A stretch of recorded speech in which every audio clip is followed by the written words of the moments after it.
within the people team. It's my job to kind of host this afternoon session. With me, I've got Chris. He'll introduce himself in a moment. In terms of quick housekeeping, we won't be recording the session, so if for whatever reason you've got colleagues that have not been able to make it but are interested in the content, we will share that after. If you do have any questions, please feel free to drop them into the chat section. We do have a part of the session that we've put aside for questions, but if we don't get through to everyone's question, we will answer them separately and send them out, or we will put them as part of a frequently asked questions part. So let me pass you over to Chris. He's going to take us through the main body of the session, and I'll pick up towards the end. Thanks, John. Hi, everyone. Nice to meet you. For anyone who doesn't know me, my name is Chris Pugh. I'm the head of group strategy at M Brown. If anyone doesn't know what group strategy is, well, here's a great time to explain what it is that we do and why this is relevant, I guess, to you all. So group strategy in this organisation helps us do two things, really. One is to set the what. So what is it as an organisation that we're trying to do? And also to articulate the why. Why are we intending to do it? And they're quite important things because they help the business create alignment and to understand vision and how we go about delivering that. Today, we're here to talk about two things, which are fundamentally around the how. So how we deliver and measure success collectively and also personally. The reason why we're doing it today is it's the 1st of May, so being the start of May, which is the time of year when we start to set personal objectives across the organisation. And we just want to take this opportunity to remind us all of our strategy at M Brown and how we should all reflect on the role that we play in delivering value against it. So I guess we're going to talk about how in two ways, as I mentioned, one in terms of the collective. So this is our strategic OKRs as an organisation, and then also how we should start to think about setting personal objectives that align to our strategy for all colleagues. Move on. I moved on. Good. Okay. So let's kind of step through OKRs in terms of the collective. So this is really, I guess, a framework, if you will, that M Brown as an organisation adopted last year to support with our agile operating model about how we collectively determine and measure success against the strategy. And as you can see from the headline, from our perspective, OKRs as a framework are a really simple way to create alignment, transparency, and engagement around the success of measurable business outcomes, helping all colleagues to better. So I just want to touch on those four key words that sit in that and really bring to life what it means when we think about the way that we measure success within our business in terms of delivering our strategies. The first one is alignment. So the reason why we use OKRs from an alignment perspective is just to make sure that all the work that we're doing in the business is relevant and we're prioritising the right things to deliver the strategy. When we think about transparency when it comes to OKRs is just an opportunity to share our strategy in a clearer, more concise way and ensure that all colleagues understand the work we're doing across the business. Engagement. OKRs are a simple way for us to communicate the what and the why of all elements of our strategy. And the measurable outcomes. This is just a clear aspirational goal that we can associate with the what and the why to know we're doing a fantastic job in delivering our strategy.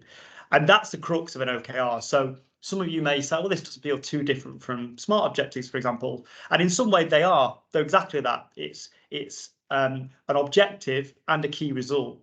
The difference here is that it really helps to provide context, the story behind the what, the story behind the why, over and above hit this target, hit this measure, improve this, decrease this. So it gives some colour to the story to help colleagues understand the decisions we're taking and why we're taking them. So in terms of the objective, it's a clear, transparent statement.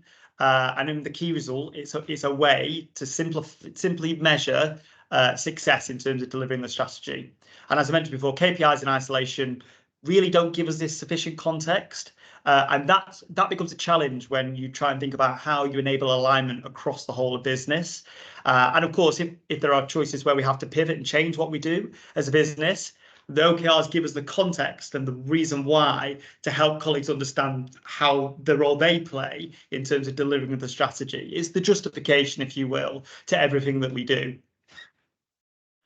So why do we do them? Well, it's just to deliver more effectively, essentially. So this isn't about us changing our strategy necessarily. It's just a framework, a measurement tool to allow us to deliver it more effectively across the business. One of the benefits of using OKRs is it's not just about hitting a target. It's actually about being more ambitious as an organisation and galvanising all our colleagues to improve our performance through essentially positive reaffirming behaviours. And that really helps to set a culture that's aspirational.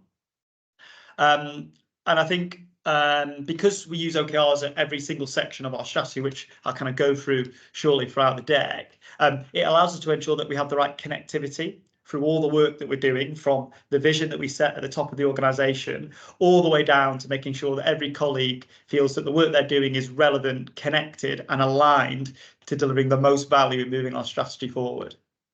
So how do you break down an OKR? What does it actually look like?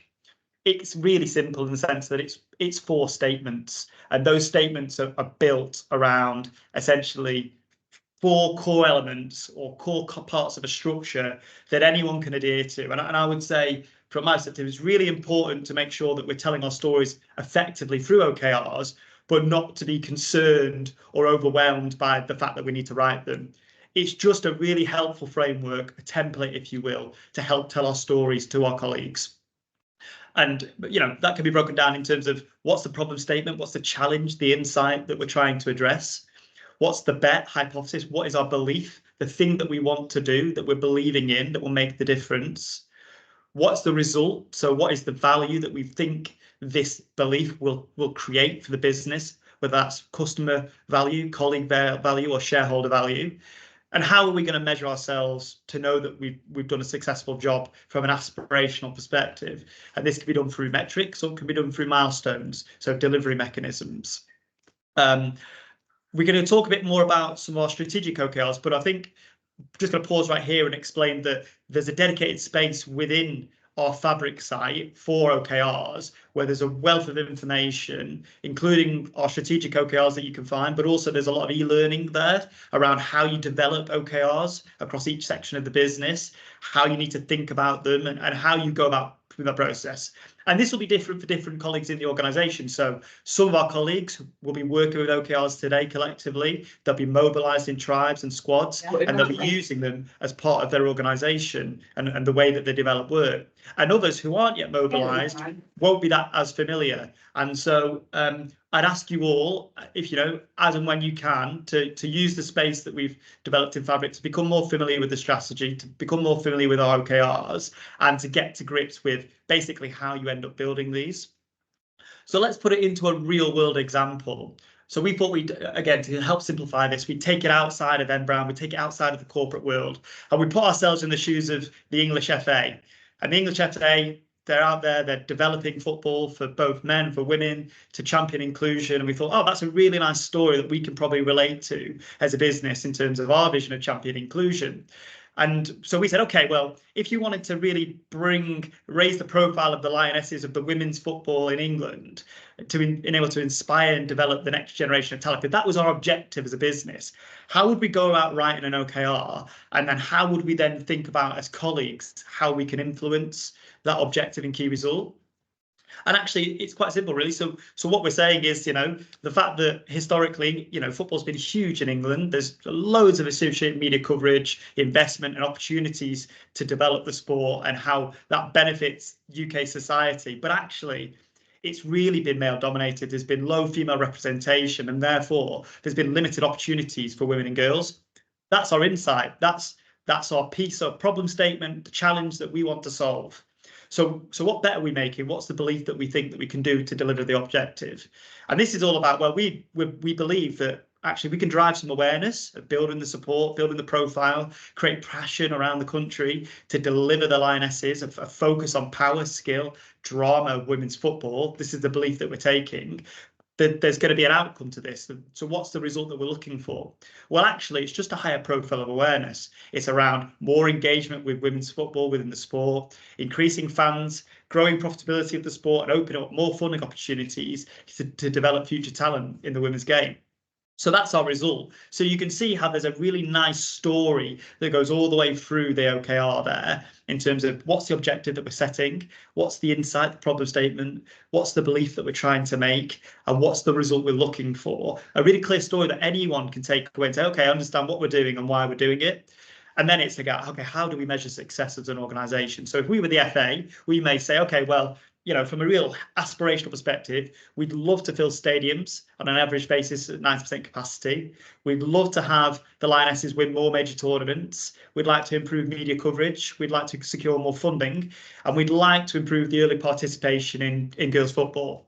And all of a sudden you think, okay, well, there's 4 or 5 there, key results there, that loads of different people within the FA who could be associated with delivering that objective can start to build opportunities, start to build work around. So it could be someone who works in the social media team. It could be someone who works in merchandising or buying. It could be the players themselves, the coaching staff, the groundskeepers. It could be local grassroots football. There are so many different ways that the individuals who are defining that objective can influence the outcome of that role, that there's loads of connectivity and huge amounts of alignment across an organisation. And for us in Brown, it's no different. So when we set a vision as an organisation, and for a reminder, if anyone doesn't know, our vision is to champion inclusion, and that will allow us to become the most loved and trusted fashion retailer. So if we're setting that out as our overall strategic objective as an organisation, we have the exact same flow. So we've got a story within the OKR, and we've got really key core results that we say, actually, once we've achieved these, we know we're travelling in the right direction as an organisation. So what we wanted to do is just step us through how OKRs work within the strategic framework as Brown and how they ladder up essentially to each other. What we're not going to go through today is the detail, the story behind each of the layer of OKRs. What we'll ask you to do is please go away and check on Fabric, familiarise yourself with each layer of the OKRs and the story so you understand the what and the why. But here what we'll show you in a really simple format is our strategic framework and how we're measuring success over the next financial year. And then we can talk about, obviously, how we start to think about personal objectives and setting those associated with the strategy.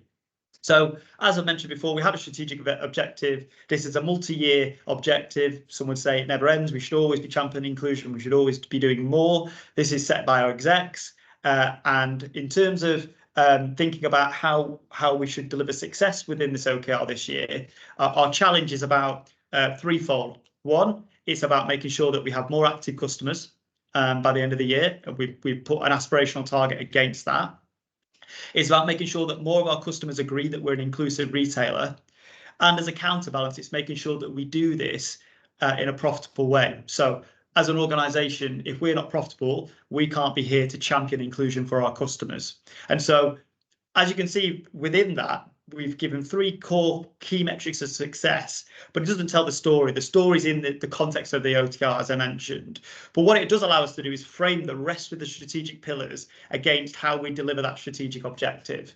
So as most of you know, across our portfolio, we have 5 key pillars and 2 enablers. And within these pillars and enablers, we deliver a lot of work throughout the year that is all aimed at delivering that strategic objective. So that might be us building and communicating our brand portfolio. It might be elevating the fashion and fintech proposition, the customer experience, our target customer, establishing data as an asset to win, or our 2 enablers, efficient operating model that's sustainable, and people and talent. And within each of these pillars, we have a separate OKR that tells the story of what we're trying to achieve and why we're trying to achieve it and how we're going to measure success throughout the year. And all of our tribes and squad structures are all organised to deliver opportunity, the how we're going to deliver success throughout the year against each one of these key strategic pillars or enablers. Now, as you can see across them, there's a range of metrics and milestones for different types of work and activity that we're using to measure success throughout the year. I think the important thing to note is that on the back of this, as I mentioned, we create opportunities as an organisation, whether that's through mobilised tribes or through non-mobilised work that deliver value against our strategy. And as we continue to mobilise colleagues into Agile, more of you will become familiar with this way of working and setting work through the tribes and squads. Colleagues who have yet to be mobilised will obviously continue to deliver value towards our strategic objectives through alignment with these measures, finding ways to contribute to success through our traditional historic model of ways of working. And I think the thing to just wrap this up before we kind of move on to the personal perspective within this is we're using OKRs as a measurement framework collectively. So this is a tool of our organisation collectively driving the business forward to success. When we think about our individuals and setting objectives up personally, we want to think of it slightly different. So we're not necessarily needing to require OKRs at an individual level in order to set objectives for the year. Rather, we want to think about the objectives that you set within your team and how they correlate, how they align to the respective element of the strategy that's most relevant to you. And that's the most important thing to take away. So our OKRs are collective. They're there for the business to measure success, but the individual objectives are still to be set through our SMART structure and to be managed and measured with your line managers. So I'm going to pass over to John now, who's going to take us through the personal objectives and how we should think about starting to set these. Thanks, Chris. Yeah, so as Chris was saying a moment ago, it's looking at when we come to set our own personal objectives, it's thinking about what's that strategic direction for our team, our squad. Once we've started to understand that, once we've sat down with our leaders, we then start to look at our own personal objectives and look at what's our contribution to the success of that team or that squad, and we capture that into our personal objective. So when we start to think about and create our personal objectives, there are a couple of things we want to consider. So the first one being around connectivity. So the personal objective that we create should be aligned to that direction of travel for the team or the squad. So this way our time, our effort, our focus is all pointing in the same direction. So as Chris was saying there, where everything will start to ladder up and move through the business, me as an individual, I can see where that time, that effort, that focus of the elements I'm working on links into the wider strategy of the people team, that then what links into the wider strategy of the entire business. So we can see where we all come together. The next point is around clarity. So it's in the objective, in the personal objective, we want to be clear about what is that main area of focus. And it's got to be something that we can influence through our day-to-day effort, our day-to-day role as well. Third point being around agility. So the personal objectives we create should match that time frame, the main area of focus that the team or the tribe or the squad are working on. So historically, we may have wrote 12-month-long annual objectives, but as we know now, the pace of change within this organisation and within lots of different organisations may now mean that actually the objectives we write might have a short or a medium or a longer time frame, and working out which one is best based on what we're trying to achieve. And the key thing within that is reviewing them regularly with that leader to ensure that we're still working to the right time frame, and the elements that we're working towards, are they still the end goal that we're all working towards as a squad or a team or a tribe. And lastly, within that personal objective, it's thinking about growth. So similar to an OKR being aspirational, similar to it having that element of stretch, every good personal objective should have that element of stretch in it, whether that being around aspirational output, something that we're going after, or the need to learn or develop an existing skill. And this can allow us to, again, create more motivational objectives. But also, if we're looking at it, creating a piece of personal development where we are creating, we need to learn a new skill or develop an existing skill, this can help us create our own personal objectives where we can grow and develop in our internally as well. So what I thought we'd do just before we wrap up and before we go to questions, I just wanted to take a few minutes just to recap how do we capture our personal objectives in our system Clear Review. So I'm just going to duck out of this platform for a second and drop into Clear Review. So here I'm already logged into Clear Review, and hopefully lots of us on the call will already be familiar with this page. But it's where we set our objectives. So we've got our orange add objective button. And we've got two options here. So performance objective, this is going to be something that's directly linked to your role. A personal development objective, this could be, as I was saying, that desire to develop an existing skill, desire to learn or learn a new skill as well. Sorry, I'm tripping over myself. So we'll go with a performance objective. Just click on select. And then, as Chris mentioned before, here are our strategic pillars. So again, what we want to do is create that alignment. So we're going to select which strategic pillar our objective aligns to, or which of the enablers. So for the purpose of this, I'm just going to select people and talent. And again, here's where we capture the what do we need to do? What's our main area of focus? And just below that, here's where we capture our key actions or our results. What are the measurement criteria that tells us that we've got close to completing our own personal objective? And then just at the bottom here, we've got a section of what is the time frame we're going to be working towards that objective in. So again, it could be short term, which could be a quarter, a couple of months, could go medium term, which might be the 6, or depending on what we're trying to achieve. Again, it could be the case that, you know, when a 12-month objective is still relevant. So once we've captured all of those elements in here,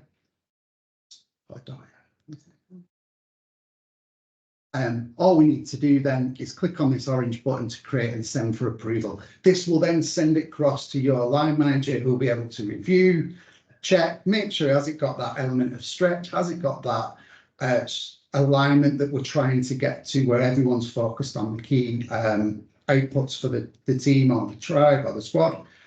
And then once they've approved it off, it goes into those objectives. And as I say, we can keep putting updates in there as we're reviewing them regularly. So we want to try and move away from almost what's termed that set and forget. So you set them off now and maybe don't look at them for a few months and then realise actually the team or the squad's direction has slightly changed, and that objective that we set in early May might no longer be in scope, so we need to make some changes.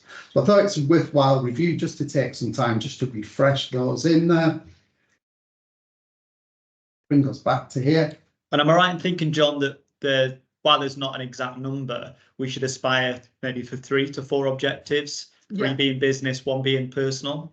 Yeah, again, I think sometimes it can really link to what's that main area of focus. If you're, let's say, working on a marketing campaign, and that's going to be your sole area of focus for the next month to 6 weeks. Yeah, I think what you can do, set one objective that covers that time frame. Once that's covered off, go back in and reset a second one. So you might end up with 2 or 3 over the year. Yeah. But actually, again, you know that rather than historically where we set lots across 4 or 5 across the year, knowing that we're not going to touch 2 or 3 until the second half of the year, we can just come back in there and pick it off. And I think as we're becoming more agile as an organisation, naturally, we're becoming quicker in terms of the type of work that we're working on. So some colleagues will have planning for a whole year and will be really clear about their objectives and what the next year looks like, whereas others will be much more reactive to the situations that we undertake. And that's great, because that's getting us to become more agile and think more about the here and now, the intimate moment of the effect that we can change within the business. Absolutely, yeah. Picking that through and working that through, looking at, as I say, what's that main area of focus, what we're trying to achieve over that period of time. I think we'll see that evolution of having ones that we're bringing it through. So as Carl has put in, she's put a question around 3 to 4 a quarter. And again, it will depend really on the work that's being done. So I think how I tend to do it is think about 3 years a year. Yes. But some of them are time bound to quarter, perhaps. Absolutely. And if I complete them, perhaps I introduce a new one to make sure that there's enough variation across my objectives. Yeah, absolutely. Yeah, sure. Great. Well, we've got 5 minutes for questions, haven't we? Yeah, so we've had a couple come through, one from myself. So from James, it says, if these are meant to have some stretch and are not fully met, how does it sit with the end of year ratings? So job done is met objectives. So I think it's a good question, James, sorry.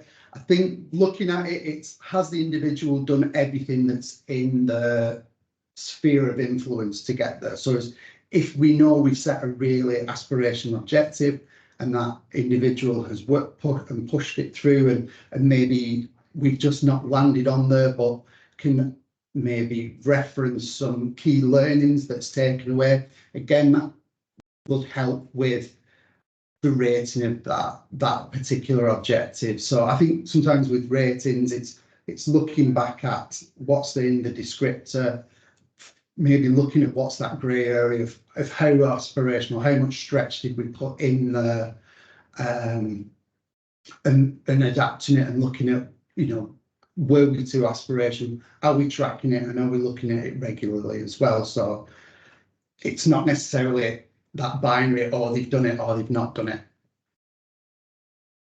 Right. Shall I pick up the one around whether 3 or 4 is realistic with the chapter objectives? Absolutely. I think it's a great question, James. I think how I would reflect on it is they don't need to necessarily be separate. So even though we set collective objectives, if you're playing a role within the delivery of those objectives, then you probably should think about aligning your personal objectives to the delivery of that work. The work that you're doing hasn't changed. It's more just associating the work with the relevancy of the collective objectives to your own personal. So that's how I would think about approaching that issue. Excellent. So we've got a second question here, Carl. So when it says the objectives need to be done by the end of May, with this iterative approach, that would mean that the objectives that need to be completed in May complete, but right, okay. Absolutely, yeah. So what we're seeing here, Carla, is let's get some objectives captured into the system. So it's not work, set the objective now that you complete at the end of May. It's let's start to get the personal objective captured in the system, so we can start to see what work's being completed, what are we working towards. So yeah, it's not start and end the one objective in there. Yeah, just to pick up on the point around the subjectivity of end of year review meeting, how I would always think about it is being really clear about what the target is, but what the stretch is separately. So being really clear with your line manager about what the expectation is to meet, but also showcasing ambition within their personal objectives separately to show that aspiration. Because as we all know, in terms of our end of year reviews, we do have different scoring mechanisms for job done and exceeding performance. And I think if you can clearly outline what the target is to be met, but also what the aspiration or the ambition is over and above that, it actually gives credibility to both and helps you outline the distinction between the two. I think as well, there's an element within that of there's another theoretical approach called the Olympic podium approach that you can use for objective setting, where you can introduce different levels of stretch. So let's say job done and you need this number, or you're aiming for this number, but then if you want to introduce that higher level of stretch, that might say, right, well, if you can land around this sort of area, that might open up, because you needed to have displayed these behaviours or worked in this particular way, that might open up more of the great jobs or the smash hits approach. But I think where we can add, it falls into that grey area as well, is when we start to look at how do we go about doing things as well. It's not just necessarily that what is achieved, but how have we achieved it? What behaviours have we lived within the values of M-Brain as well? Yeah, so I'm conscious of time, John. We probably, yes, unfortunately, have to wrap up. So what's the approach for anyone who has any further questions around personal objectives or about strategic OKRs? Yeah, so if you do have any further questions, please feel free to drop them into this channel here.